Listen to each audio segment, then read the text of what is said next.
I stopped watching porn for two reasons, basically. The first one was that porn brought so much anger and violence into my private fantasies. And these were anger and violence that were not there originally to begin with. And I did not want that for me anymore. This was not me, and I decided to just put an end to it. Easier said than done. I'll get to it later, but... The second reason was that I came to realizing, I think, that only by watching porn, I take part in creating a demand for filmed prostitution, because that's what porn really is, filmed prostitution. Porna stands for prostitute, graphia stands for documentation, and prostitution was nobody's childhood dream, okay? That it is always a result of trouble and distress. Now, I became aware of that gradually when I was volunteering with men and women in prostitution, some of them victims of human traffic, serving aid in brothels, under the bridge, in street corners. But you don't really need to do all that in order to understand how this mechanism of porn and prostitution works. Because porn as a genre, it's not about erotica or healthy sexual communication. It is all about male domination of women, subordinance of women, not only as a sexual practice, as a way of being, as a genderial hierarchy in this world. Like if we would ask porn, if we were to ask porn, how does it define something as sexual? What qualifies, what defines something as sexual? Porn would laugh in our face. What defines sexual? Whatever men find arousing. Men find it arousing to choke a woman, to have brutal sex without one touch, hug, kiss, tender caress. Well, then it is sexual. It arouses men to see a woman or a child cry. It is sexual. It arouses men to rape a woman. Well, then it is sexual. In every mainstream porn gallery on the web, we can find the rape category, side by side with the humiliation category, abuse category, crying category, and so on. And this is all as if regular porn is not already filled with these motives. Even in its mildest version, the mildest version of porn, what porn is showing us, like, I don't know, 80, maybe 90% of the time, is actually sex with no hands involved. And this is not how we authentically desire. Sorry, I'll repeat that. I see your look. Sex with no hands involved. Okay. If you're not going to give up watching porn, so next time you do watch, just notice that porn cameras have no interest in capturing any normal sensual activities, such as petting, caressing, making out, touching, hugging, kissing. No. What porn cameras are into is the penetration. So normally, the composition will be a man and a woman. Hopefully just one, okay? So one man and one woman. His penis is inside her. Don't be picky. It doesn't matter where inside. Somewhere inside her there is a penis. His penis is somewhere inside her, okay? And in order to not block the camera for doing this extreme close-up on the penetration, he's standing with his hands behind his back most of the time. And the woman is in this uncomfortable position, and she needs to handle the penis inside her without damaging the hair or makeup work done on her, because that's money invested and time invested in her, without disturbing his aggressive movement, and mainly without blocking the camera. So the result is that we got two people having sex, different shapes and acrobatics or something, but they're having sex when the only body parts that actually touch each other are the penis and the part being penetrated. No hands involved. Now, I talk, I don't know, 250, 300 times a year. Soldiers, students, pupils.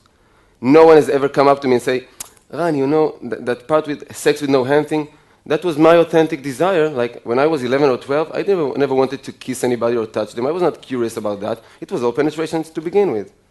No one has ever said that. Before porn. After porn. In my private fantasies before watching porn, there was always a very strong narrative. And the narrative was of sensuality and mutuality, which means that I had always imagined what I will say to her. What would she possibly answer? What options do I have to respond? In real life, it never works like I planned, but it was super important in my mind in terms of arousal, the build-up, the location, the setting, where will it be? What are the circumstances of me and her being all alone all of a sudden? How will this bodily inflaming between us will emerge step by step. It was super important before porn. After making a habit out of porn, it conquers your mind and it invades your brain, and I lost my ability to imagine, which means I found myself, and I won't be too explicit, but trying to masturbate, just closing my eyes, trying to fantasize desperately about something human and not making it because my head was bombarded with all those images of women being violated and subordinated and forced into pretending they enjoy diabolic sperm rituals, okay? So this is pretty much the result. And we are all vulnerable to pornography. It's not just young people. And we should be very careful, I think, with not only what we put into our bodies, but in terms of food and nutrition, in what is the nutrition of our mind? Because everything we watch invades us. I'll give you a short example from non-sexual areas. I came back home, and my beloved one was watching some cultural junk. She was watching a karaoke show, Auditions, the one with the chairs spinning. And we don't have a TV set back home, okay? We don't have a TV set back home, but only because it allows us to falsely present ourselves as deep and profound people. Wait, I know, no, I never heard of that. Mastectomy, who? Angelina, no, we don't have a TV. We watch every cultural junk possible, okay? Not me, not her, we don't contemplate about l'existence. We download stuff, and we download all cultural junk. So I'm watching this 20 minutes karaoke show, and it was so boring and tedious, okay? 2 minutes talking, 4 minutes blabbering about it. I lost patience after like 20 minutes, and I went off to take a shower. And the most interesting part was in the shower, because what I found out there was myself in my most pathetic ever. I'm going to share it with you. I want to feel that you actually accept me and love me, so I have to share my most pathetic, and you have to accept it now. I don't know until I got over myself if it took me, 5, 7, 10 minutes to realize that I'm standing under the water in the shower, pondering severely what would have been my song for the auditions. Deep and profound, mind you. I won't be doing this Rihanna, Lady Gaga, I'll be doing Mercedes Sosa, Como un pájaro libre. I'll be doing a cover for Bob Dylan's Blind Willie McTell. Ain't that deep and profound? I had to realize that I'm an idiot because I have no talent for music. More than that, I never wanted to be neither a musician nor a singer-songwriter. This was never a part of my inner world of wishes. Okay, but I'm a human being. What can I do? I was watching that for 20 minutes. It entered my brain for a while. So if we take this example and we just try to measure or estimate the impact of 20 minutes of watching no matter what, how it invades our mind and conquer our wantings and desires, let's just try to imagine, or I can share with you orally, what is the impact of 20 minutes of watching porn once, twice a week, nothing unmoderated? It's overtaking. And porn is in our households whether we want it or not, and I believe that it does not agree with our well-being. And because we have internet in the Western world all over the place, almost in every cellular phone now, we've got 90% of 12-year-olds watching porn on a regular basis. And it has both an addictive effect and a paralyzing effect. It's addictive because we develop somewhat of a dependency in porn, but the paralyzing part is because, mainly for young boys and men, because porn is teaching us that as a man, you are solely valued in sex by having a large penis and an eternal erection. According to porn, being a valuable sexual partner does not relate with being sensual, passionate, attentive, generous, well-coordinated. None of the above. It is all about large penis and eternal sunshine, which we don't possess. So boys become paralyzed, and if they don't become paralyzed by watching porn, very often they turn into imitators of what they saw, which means they become aggressors.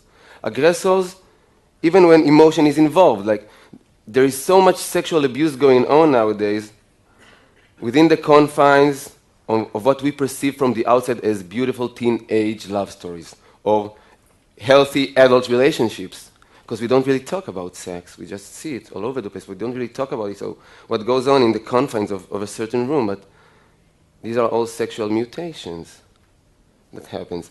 If we talk about women, it's not only that, but young girls and women get the message, not only from hardcore porn, but from our porn-influenced mainstream culture. Have you seen any Miley Cyrus, Lady Gaga video clip, commercials. That's porn with clothes on it. So girls get this notion that if you want to be worthy of love, first and foremost, you have to be worthy of sexual desire. And now, the definition of sexual desire almost equals be like a porn star.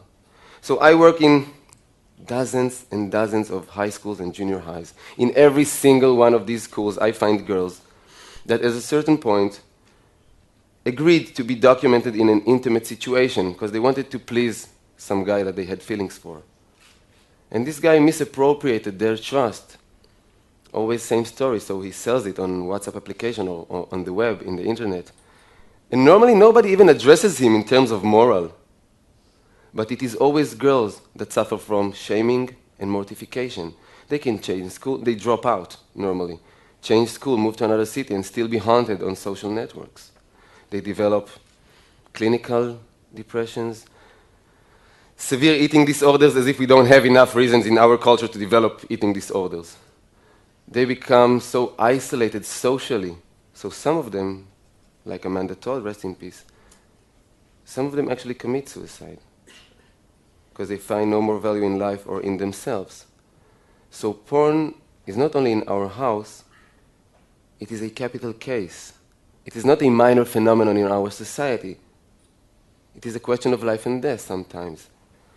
It is mainly a question of life and death for the people who participate in porn, because porn is not an embodiment of freedom of speech, freedom of occupation, blah, blah, blah. No, it's an embodiment of sex exploitation, working side by side with human traffic, raping, pimping, solicitation. For every one porn star with a book contract or a production company, we've got hundreds of thousands of women and girls who does not survive out there. Literally, they just don't make it. The sex industry just, how do you say, chews them up and spits them back into brothels, into hooking in the street, escorting, massage parlors with happy or unhappy ending, depends who you ask.